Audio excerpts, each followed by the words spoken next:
Mi nombre es Paulina Ya Pacheco y quiero hablar sobre la brecha socioeconómica que existe en México.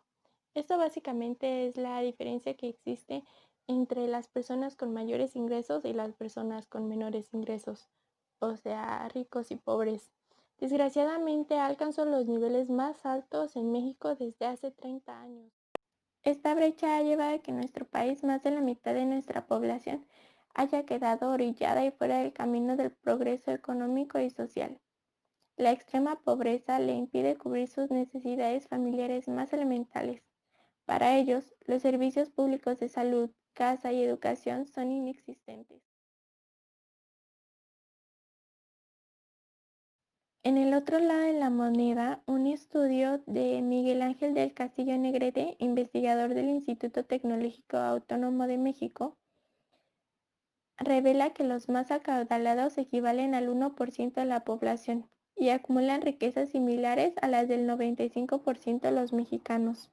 Además, dos terceras partes de los bienes y propiedades del país, tierras, empresas, explotaciones mineras o activos financieros, por ejemplo, se concentran en las manos del 10% de los habitantes.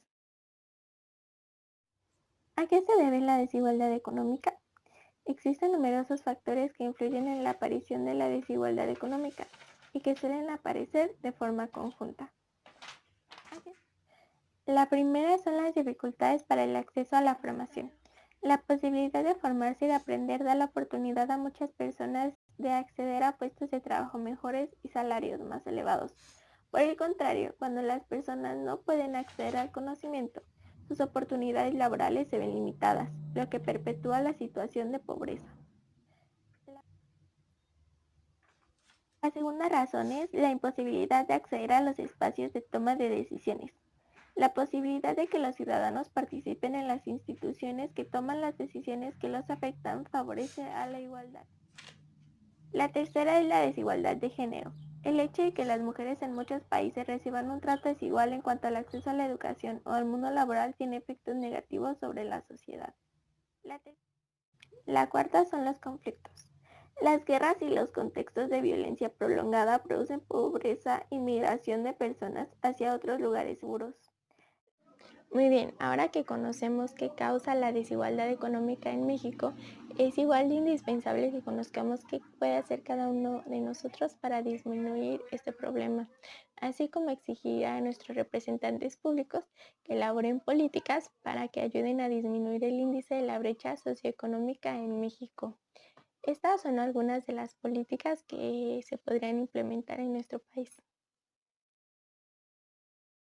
Se deben promover mejores políticas salariales, fomentar los salarios dignos, es decir, salarios que permitan a las personas mejorar su capacidad de compra y su nivel de vida. De acuerdo a Oxfam México, esto fortalecería después del mercado interno. Se necesita un gobierno abierto, transparencia y rendición de cuentas. Uno de los factores que fomentan la desigualdad es, a nivel político, los conflictos de interés y la falta de transparencia a la hora de asignar recursos. Para esto se propone hacer públicas las declaraciones patrimoniales de los tres niveles de gobierno, ejecutivo, legislativo y federal. Pero no solo esto, sino que se cumplan los presupuestos asignados. Que pague quien más tiene.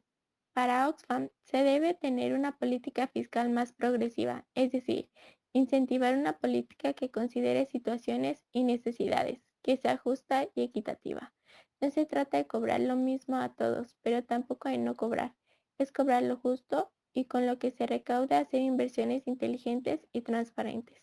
Que los contribuyentes vean que sus impuestos funcionan. Que pague. Han pasado más de 20 años de programas, estrategias sociales, pero la tasa de pobreza es la misma. En lugar de continuar con múltiples programas asistencialistas que solo buscan mitigar la profundidad y extensión de la pobreza, debemos enfocarnos en una política social basada en los derechos de la alimentación, la educación y la salud.